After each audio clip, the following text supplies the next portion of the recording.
کیا آپ جانتے ہیں کہ مسجد نبوی صلی اللہ علیہ وآلہ وسلم اور حرم مکی کے صحنوں اور مطاف کی چھت پر جو پتھر لگا ہوا ہے اس کا لگانے والا کون تھا اور کیسے حاصل کیا گیا تھا؟ اس پتھر کی خصوصیت یہ ہے کہ گرمی کو جذب کر کے فرش کی سطح کو ٹھنڈا رکھتا ہے۔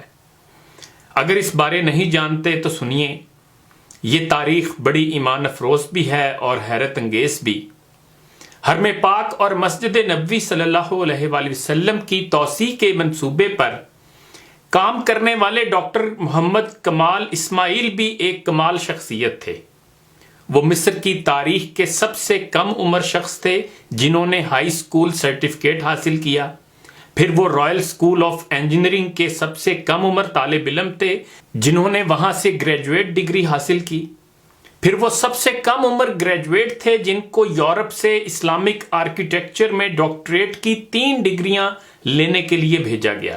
اس کے علاوہ وہ سب سے کم عمر نوجوان تھے جنہوں نے بادشاہ سے نائل سکارف اور آئرن کا خطاب حاصل کیا۔ وہ پہلے انجینئر تھے جنہوں نے حرمین شریفین کے توسیعی منصوبے کی تعمیر اور عمل درآمد کے لیے اختیارات سنبھالے۔ انہوں نے شاہ فہد اور بن لادن کمپنی کے بار بار اصرار کے باوجود انجینئرنگ ڈیزائن اور آرکیٹیکچرل نگرانی کے لیے کسی قسم کا معاوضہ لینے سے انکار کر دیا اور کہا کہ میں 2 مقدس مساجد کے کاموں کے لیے کیوں معاوضہ لوں، اور اگر لوں گا تو قیامت کے دن اللہ تعالیٰ کا کیسے سامنا کروں گا۔ انہوں نے 44 سال کی عمر میں شادی کی۔ قدرت کا کرنا یہ ہوا کہ جب ان کی بیوی نے بیٹا جنم دیا تو زچگی کے بعد وہ فوت ہو گئی۔ اس کے بعد ڈاکٹر کمال نے شادی نہیں کی اور وہ مرتے دم تک یکسو ہو کر حرمین شریفین کی خدمت میں ہی مصروف رہے۔ انہوں نے تقریباً 100 سال عمر پائی اور دنیا اور میڈیا کی چکا چوند سے ہٹ کر گمنام رہ کر حرمین شریفین کی خدمت کی۔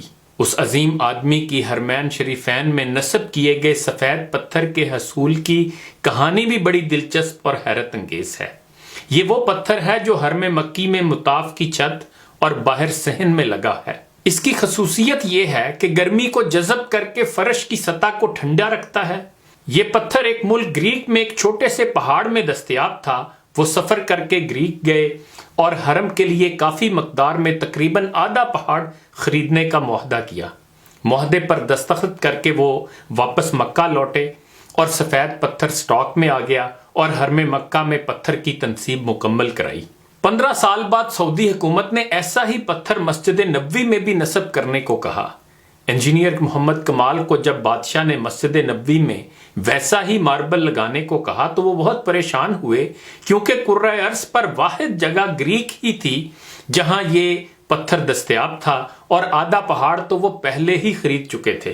انجینئر محمد کمال بتاتے ہیں کہ وہ گریک میں اسی کمپنی کے چیف ایگزیکٹو کے پاس گئے، اسے ملے اور ماربل کی بقایا مقدار جو بچ گئی تھی اس کے بارے میں پوچھا تو چیف ایگزیکٹو نے بتایا وہ ماربل تو ہم نے آپ کے جانے کے بعد بیچ دیا تھا، اب تو 15 سال ہو گئے ہیں۔ ڈاکٹر کمال بڑے افسردہ ہوئے اور میٹنگ چھوڑ کر جانے لگے تو آفس سیکرٹری سے ملے اور گزارش کی کہ مجھے اس شخص کا اتا پتہ چاہیے جس نے بقیہ تمام ماربل کی مقدار خریدی تھی۔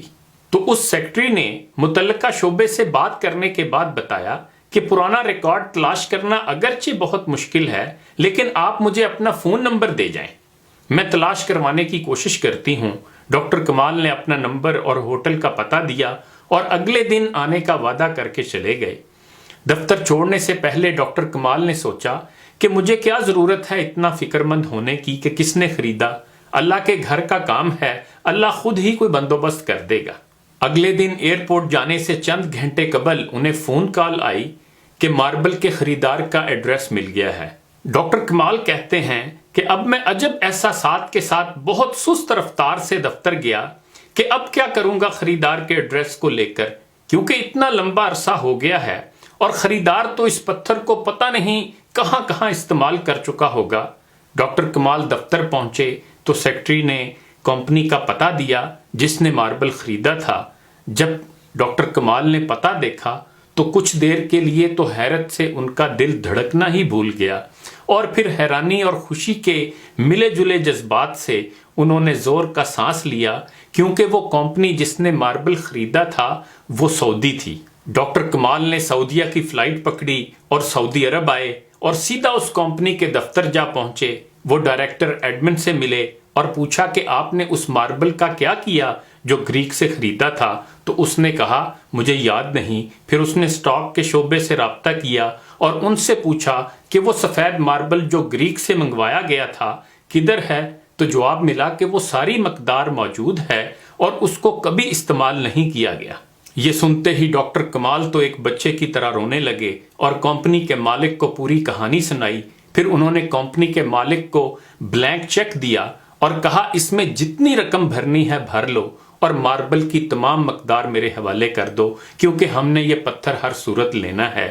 جب کمپنی کے مالک کو پتا چلا کہ یہ تمام ماربل مسجد نبوی صلی اللہ علیہ وآلہ وسلم میں استعمال ہونا ہے تو اس نے کہا کہ میں اس سارے پتھر کے عوض 1 ریال بھی نہیں لوں گا۔ اللہ نے یہ ماربل مجھ سے خرید کرایا اور پھر میں بھول بھی گیا کہ میں یہ خریدا ہے۔ اس کا مطلب یہی تھا کہ یہ ماربل مسجد نبوی صلی اللہ علیہ وآلہ وسلم میں استعمال ہونا ہے۔ اللہ اکبر۔ آخر پر اقبال کے وہ اشعار بھی سن لیجئے جو انہوں نے مسجد قرطبہ بارے کہے۔ میرے والد مرحوم کہا کرتے تھے کہ ان اشعار کا انطباق مسجد نبوی صلی اللہ علیہ وآلہ وسلم پر بھی ہوتا ہے۔ اے حرم قرطبہ عشق سے تیرا وجود، عشق سراپا دوام جس میں نہیں رفت و بود، رنگ ہو یا خشت و سنگ، چنگ ہو یا حرف و صوت، معجزہ فن کی ہے خون جگر سے نمود، ہے مگر اس نقش میں رنگ ثبات دوام جس کو کیا ہو کسی مرد خدا نے تمام۔ مرد خدا کا عمل عشق سے صاحب فروغ، عشق ہے اصل حیات موت ہے اس پر حرام۔ تیرا جلال و جمال مرد خدا کی دلیل، وہ بھی جلیل و جمیل تو بھی جلیل و جمیل، تیری بنا پائیدار تیرے ستون بے شمار، شام کے صحرا میں ہو جیسے ہجوم نخیل، تیرے در و بام پر وادی ایمن کا نور، تیرا مینار بلند جلوہ گہے جبرائیل، مٹ نہیں سکتا کبھی مرد مسلمان کے ہے، اس کی اذانوں سے فاش سر کلیم و خلیل۔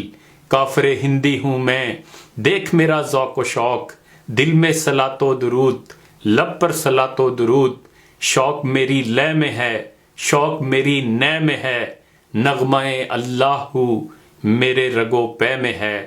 انہی گزارشات کے ساتھ اجازت چاہوں گا۔ اپنا خیال رکھیے گا۔ اللہ حافظ۔